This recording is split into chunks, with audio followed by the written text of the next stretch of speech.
If you're over 60 and it feels like your belly keeps getting bigger no matter how careful you've become with food, I want you to hear this clearly right from the start. You're not lazy, you're not imagining it, and you're definitely not failing because you don't have enough willpower. Maybe you've already started doing the things people tell you to do, eating smaller portions, walking after dinner, saying no to dessert more often, cutting back on bread. Maybe you've even skipped meals here and there, hoping the scale would finally move in the right direction. And still, that stubborn weight around the middle just seems to hang on tighter than ever. If that sounds familiar, there's a reason for it. After 60, belly fat is no longer just about calories in and calories out. Your body changes, hormones shift, muscle mass gradually declines, stress affects you differently. Sleep can become lighter, blood sugar becomes harder to manage, and your metabolism starts behaving in ways that can make fat storage, especially around the belly, much easier, and fat burning much harder. And the kind of fat I'm talking about here isn't just the soft fat you can pinch under the skin. I'm talking about visceral fat, the deeper, more dangerous fat that wraps around your organs, around your liver, around your pancreas, around your intestines. The kind of fat linked to heart disease, insulin resistance, type 2 diabetes, fatty liver, inflammation, and a whole list of age-related problems most people don't realize are connected. Now here's the good news. Some foods do more than just fill you up. Some foods work with your biology. They help steady blood sugar. They improve fullness. They calm unnecessary inflammation. They support your gut. They make it easier for your body to stop asking for more food every few hours. And there is one food in particular that stands out because it helps on several of those fronts at the same time. And no, it's not some trendy powder. It's not an expensive supplement. It's not some exotic berry shipped in from the other side of the world. It's a real food, a simple food, a food you can find in almost any grocery store. Today, Dr. Michael is breaking down why this one food has become one of the smartest things you can add to your plate if your goal is reducing dangerous belly fat and supporting a healthier metabolism after 60. What we are discussing is the slow What we are discussing is the slow What we are discussing is the slow What we are discussing is the slow What we are discussing is the slow What we are discussing is the slow What we are discussing is the slow What we are discussing is the slow What we are discussing is the slow What we are discussing is the slow And if practical, science-based healthy aging content is something you value, go ahead and hit the like button. It really does help this video reach more people who may need it. All right, let's get into it. The food I'm talking about is avocado. Now, I know that may surprise some people because avocados were misunderstood for years. A lot of people looked at them and saw one thing: fat. And if you grew up in the era when low fat was treated like the answer to everything, it makes perfect sense why avocado may not have looked like a belly fat food at all. It may have looked like something to avoid. But nutrition science has changed a lot, and what we're learning is that foods don't help or hurt you just because of one number on a label. What matters is how that food behaves inside your body, how it affects hunger, blood sugar, inflammation, hormones, energy, digestion, cravings. And when you look at avocado through that lens, it becomes a very different story. Because the truth is, no food magically melts belly fat overnight. Real health doesn't work that way. But if you're asking which food gives you one of the strongest advantages when it comes to managing appetite, improving metabolic health, and making it easier to lose dangerous abdominal fat over time, avocado deserves to be near the top of the list. And the first reason is fullness. One of the hardest parts of losing belly fat after 60 isn't discipline, it's hunger. It's the constant feeling that even when you try to eat less, your body keeps pulling you back towards snacks, sweets, crackers, bread, or whatever is quick and easy. That cycle wears people down, not because they don't care, but because hunger is powerful. Avocados help in a different way. They're rich in healthy monounsaturated fat and also contain fiber, and that combination tends to slow digestion and increase satiety. In simple terms, meals feel more satisfying. You stay full longer, and when you stay full longer, you're less likely to go looking for something sugary or processed an hour later. That matters more than people realize, because belly fat doesn't usually build from one dramatic meal. It builds from patterns.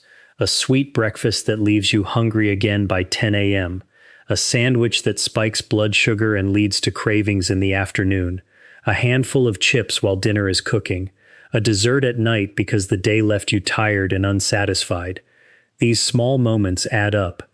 So when one food helps quiet that constant urge to keep eating, it can have a bigger impact than people expect. And that's one of the reasons avocado stands out. It doesn't just feed you, it helps settle you. Now there's a second reason this food is so interesting, and it has to do with blood sugar. A lot of stubborn belly fat is tied to insulin. Every time your blood sugar rises quickly, your body has to respond. Insulin is necessary. We need it. But when blood sugar spikes again and again, insulin tends to stay higher more often, and that can make fat storage, especially around the midsection, more likely over time. What we are discussing is the slow What we are discussing is the slow What we are discussing is the slow What we are discussing is the slow What we are discussing is the slow What we are discussing is the slow What we are discussing is the slow What we are discussing is the slow What we are discussing is the slow What we are discussing is the slow What we are discussing is the slow What we are discussing is the slower, more satisfying, less likely to lead to a crash. Think about the difference between eating plain toast and eating toast topped with avocado and eggs, or the difference between a small bowl of rice by itself and a meal that includes avocado, protein, and vegetables. The second kind of meal usually keeps people satisfied longer and often leads to fewer cravings later in the day. And if you are trying to shrink visceral fat, that matters. Because the goal isn't just to eat less. The goal is to create a metabolic environment where your body isn't constantly being pushed towards storage. That's also why so many people say something interesting once they start eating better. They don't just say the scale changed, they say they felt calmer around food. They stopped thinking about snacks all day. Their energy became more even. They had fewer crashes. That's not a small thing. That's part of what creates consistency, and consistency is what changes the waistline. Quick question for you. Do you already eat avocado regularly, or is it something you only have once in a while? Let me know in the comments. I'm always curious how many people already have this in their kitchen. Now, the third reason avocado can be so useful is one most people rarely connect to belly fat at all, and that's fiber. Fiber is one of the most underrated nutrients in healthy aging. People focus on protein, calories, sugar, and maybe salt. But fiber quietly influences so much more than digestion. It helps with fullness, it supports steadier blood sugar, it feeds beneficial gut bacteria, it supports healthier cholesterol levels, and all of those things connect, directly or indirectly, to metabolic health. Avocados are one of the rare foods that deliver both healthy fats and a meaningful amount of fiber in one package. That's powerful, because a lot of foods give you one benefit but not the other. Some foods fill you up for a moment, and then you're hungry again.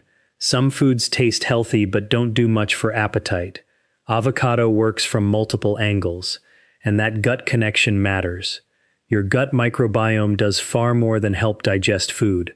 It's involved in inflammation, appetite signaling, immune balance, and even how your body handles blood sugar. When your gut is supported, your metabolism often works better too. When it's neglected, things can start going in the wrong direction quietly, over time. That doesn't mean avocado is a miracle cure for gut health. It's not. But when you regularly eat foods rich in fiber, instead of living on processed, low-fiber foods, your body tends to respond differently. Digestion may become more regular, cravings may settle down, meals may become more satisfying, and when that happens, fat loss becomes more realistic and more sustainable. Now here's where things get even more interesting, because avocado doesn't just help by what it adds, it also helps by what it can replace. This may actually be one of its biggest advantages. When people try to lose belly fat, they often focus only on subtraction. Less bread, less sugar, less dessert, less snacking, less this, less that. The problem is that if you only remove foods but don't replace them with something satisfying, you'll usually end up feeling deprived. And deprived people don't stay consistent for very long. Avocado makes replacement easier. Instead of mayonnaise loaded with low-quality oils, avocado can be the creamy spread. Instead of butter on toast every morning, avocado can take that place. Instead of dipping crackers into something processed, avocado becomes part of a more filling snack with vegetables or boiled eggs. Instead of building a lunch around refined carbs alone, avocado helps round out the meal so it actually holds you. This is the kind of change that doesn't feel dramatic, but over weeks and months it can matter a lot. Because you're not white-knuckling your way through hunger. You're building meals that naturally make overeating less likely. And that is a major difference. Before we go further, if this is already giving you a different way to think about belly fat, take a second and hit like. It helps YouTube share this with more people who may still believe they have to starve themselves just to get healthier after 60. Now, one of the biggest myths I want to clear up is this idea that eating fat automatically makes you fat. That sounds simple, but human metabolism isn't simple. Our body doesn't respond to foods based only on whether they contain fat, carbs, or protein. It responds to the quality of those foods, the amount, the context, the rest of the meal, your age, your activity level, your sleep, your stress, and your overall eating pattern. The fat in avocado is mostly monounsaturated fat. This is the same general category of fat often praised in Mediterranean-style eating patterns, which have been associated with better heart and metabolic health. These fats tend to be more supportive than the trans fats and heavily processed oils found in many packaged foods.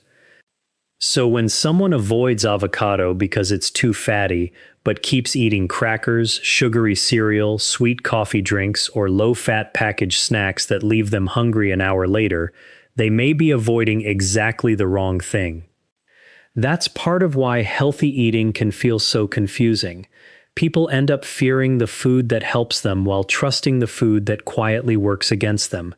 And avocado isn't only about appetite and blood sugar. It also contains potassium, which many older adults don't get enough of. Why does that matter? Because potassium supports healthy blood pressure, fluid balance, nerve signaling, and muscle function.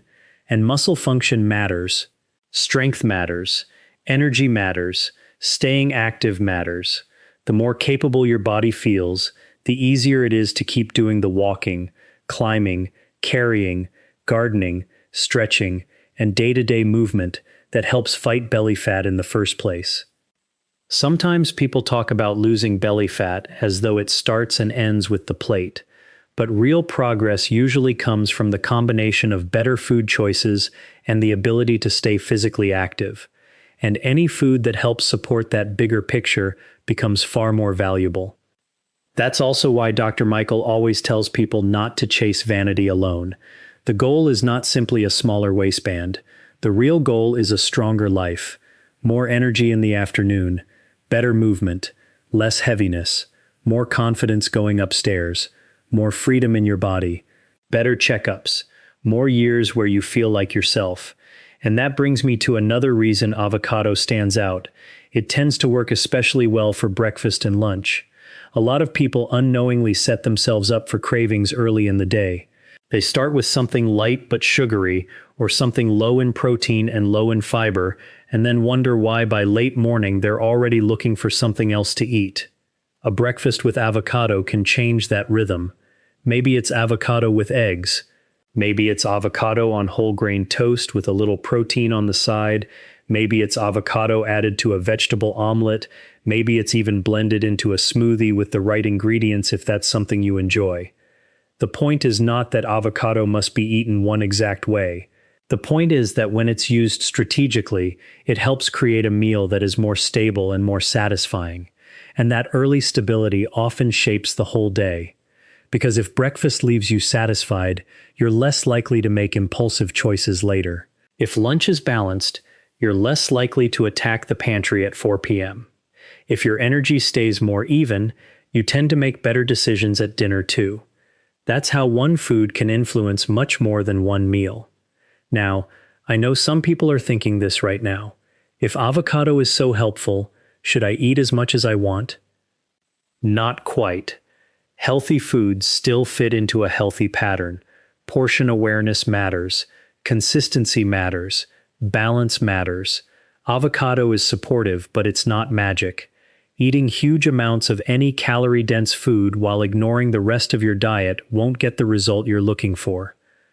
For many people, a sensible serving, whether that's a portion of one avocado or part of one depending on the rest of the meal, works beautifully. The key is to use it with intention, not as an extra on top of an already oversized meal, but as part of a better structured meal. That distinction matters, because the goal isn't to add avocado to a diet that is otherwise working against you. The goal is to use avocado to replace less helpful foods and make your meals more metabolically friendly. And that phrase may sound technical, but it just means meals that make your body feel steadier, less inflamed, less hungry, and less driven by cravings. Now let me share 3 common mistakes people make with avocado, because this is where a lot of the benefit can get lost. What we are discussing is the slow is pairing it with too many refined carbs. If avocado is always sitting on top of a giant pile of chips, white bread, or oversized restaurant portions, it's not really being given a fair chance to help. It's better used in balanced meals. The second mistake is treating it like health halo food. In other words, assuming that because avocado is healthy, the whole meal must be healthy. That's not always true. Context still matters. And the third mistake is inconsistency. Having avocado once every 2 weeks and then expecting a transformation won't do much. The body responds to patterns, not random healthy moments. This is true for almost every meaningful health improvement after 60. Your body pays attention to what you repeat. And that's actually encouraging because it means you don't need perfection, you need patterns. You don't need a miracle week. You need enough good weeks in a row that your metabolism finally starts feeling supported instead of stressed. If you've ever noticed that the most powerful health changes usually come from simple habits repeated for a long time, tell me in the comments. That kind of reminder helps more people than you think. Now, there's another angle here that people often miss, and that's inflammation. As we get older, low-grade inflammation tends to become more common.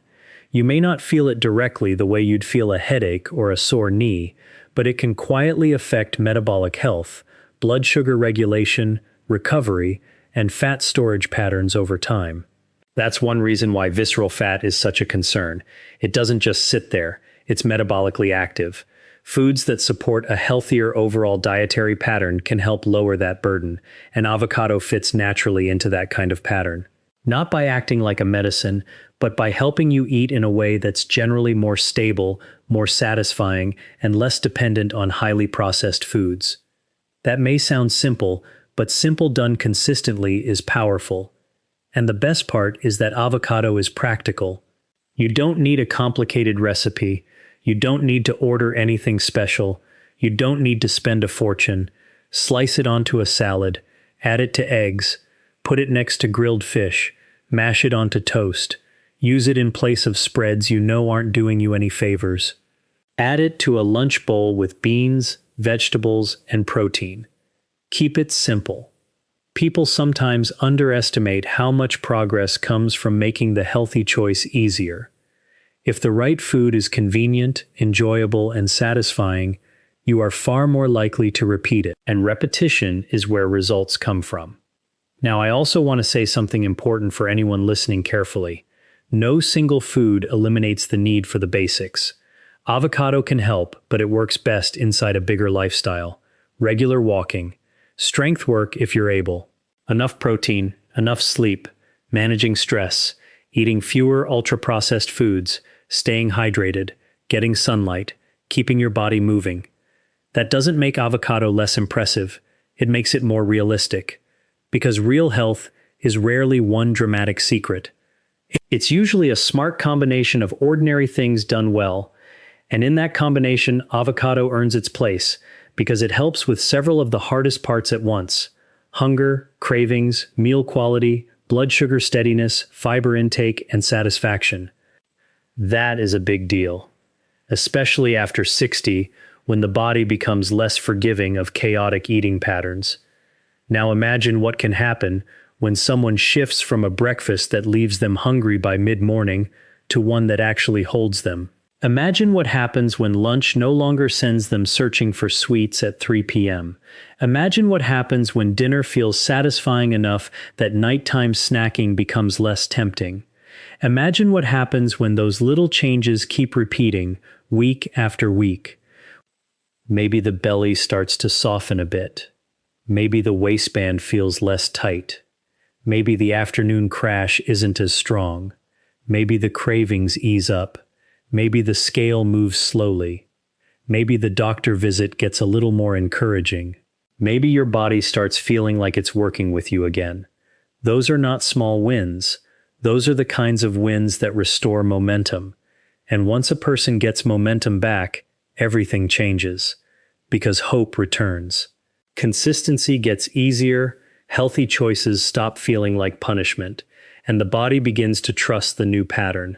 So if you're wondering whether one food can really make a difference, here's the honest answer. One food alone won't rescue an unhealthy lifestyle. But one food that improves satiety, supports steadier blood sugar, adds fiber, replaces less helpful options, and makes consistency easier, absolutely can make a meaningful difference over time. And that's why avocado stands out. Not because it's flashy, not because it's new, not because it's a miracle, but because it solves several real problems at once. Before we wrap up, here's a simple challenge from Dr. Michael. For the next 14 days, try adding avocado to one balanced meal a day. Just one. Not in a random way, in a purposeful way. Use it to replace something less helpful, or to make a meal more satisfying and more stable. Pay attention to how long you stay full. Pay attention to your cravings. Pay attention to your afternoon energy. Pay attention to whether your snacking changes. You may be surprised by what you notice, and if you decide to try it, come back and share your experience in the comments. Let us know your age, where you're watching from, and how you're using avocado. Your story may be exactly what helps someone else get started. If today's video helped clear up the confusion around belly fat and healthy fats, go ahead and like the video, and if you want more practical, evidence-based guidance from Dr. Michael on healthy aging, metabolism, and staying strong after 60, subscribe and turn on notifications so you don't miss the next one. And I want to leave you with this. Losing dangerous belly fat was never just about looking different. It's about protecting your future. It's about supporting your heart, your liver, your blood sugar, your mobility, your confidence, and your independence. It's about waking up with more energy, feeling lighter in your body, staying active for the people you love, living in a way that gives you more freedom, not less. Your body has carried you through decades of life. It has adapted, protected, healed, and kept going. Now it deserves support, not punishment. So don't think in terms of extremes. Don't think in terms of starving. Don't think in terms of chasing perfection. Think in terms of helping your body work better. Sometimes that starts with a walk. Sometimes it starts with more sleep. Sometimes it starts with more protein.